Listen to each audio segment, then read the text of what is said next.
Hi everyone, I just wanted to walk you through one of the more important things we do here at the vineyard, and that is pruning.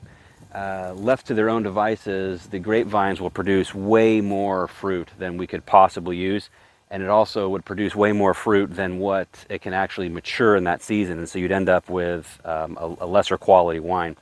And so we need to prune the vines to reduce the amount of fruit that they produce, and also to get them into a shape that's easy to use and easy to manage. So what we're doing here is we have a bilateral cordon system. So that's two different arms, here and here, and we have spurs, which are where these canes come off of, that are spaced about 1 hand's width apart on the entire vine. So you can see here, each one of these is a cane, and we want these canes spaced about a hand's width apart across each of the cordons. You can see some of them kind of gets a little bit irregular. And then what we're going to do is we want to remove one of these canes so that there's only one cane left on each spur. And then we're going to cut this back so that we remove these buds. Each one of these buds, if you leave it to come to maturation, will inevitably produce a cane. And so we want to remove the total number of buds all the way down to 2. We don't use frost protection here, so we have to use a natural process or take advantage of a natural process that the grapes have. And that is that each one of these buds will actually begin to push shoots from the top of the cane all the way to the bottom, and it will delay the pushing of the shoots at the bottom. And so what we can do is we can take advantage of that by leaving more buds than are necessary. So by leaving some of these upper buds, this will delay the shoots being pushed on the lower buds down here, which is where we want our canes to come from later in the year. The reason we would want to delay this is because of frost. If we have a hard frost that comes in and any of these have leaves on them, the hard frost will kill it, and then we lose that entire cane for the year, and each one of these canes produces 2 bunches of grapes. And so by removing this upper portion, we now are guaranteeing that this bud, and then this bud, and then this bud will produce shoots, and then finally these last 2 down here. And after the danger of frost is past and we don't have to worry about a hard freeze coming in, we'll come back in and then we'll actually remove these upper 3 buds right here and then force the plant to produce shoots on these lower 2. And then these 2 buds will become the 2 canes that will produce the 4 clusters of grapes on this spur that's on this cordon. So it takes a lot longer to do the pruning this way. In fact, it takes twice as long because we have to go through and we have to do all of the 5 bud pruning, and then we have to go back and do all of the 2 bud pruning. But it successfully delays the maturation of those lower 2 buds and allows us to mitigate any potential frost damage to the grapes. Another reason to prune vines, besides just trying to reduce the amount of fruit that it's going to produce, is to also bring the vine into some type of form that it's easy to work with.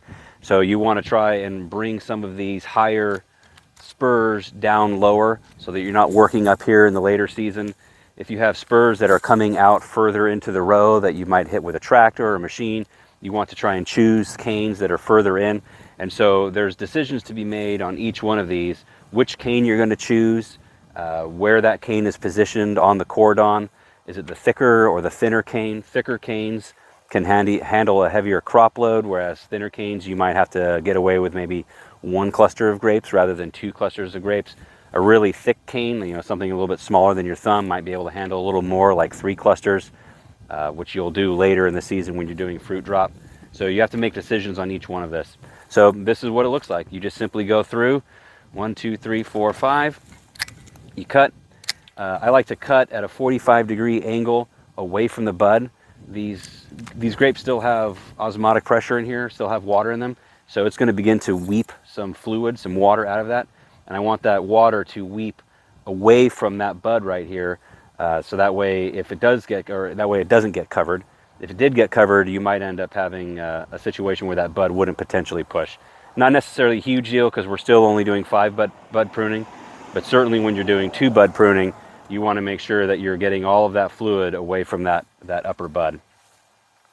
1, 2, 3, 4, 5. Here, this one's a little bit lower and it's on the inside. So we're going to remove this cane entirely. And then we're going to count up 5 buds on this, cut it a 45-degree angle. Here is an interesting one. This is actually dead on the top portion here. And as you cut down, it's brown, and then eventually you can get into a green portion. It's alive when it's green. So there's 5 buds on that. So this one's okay. We'll take this upper one out of here. Remove this. Count up 5. And then you just work your way down the vineyard. In a situation like this cane right here is really, really small, and it wouldn't be able to hold much fruit. So we're going to want to remove this cane. This cane is perfect size, and this would be the one that we're going to keep. So we would count up 5 here, remove this. Now this spur, this section right here, is now no longer needed. So we can actually come in here, remove this, and leave that cane right there.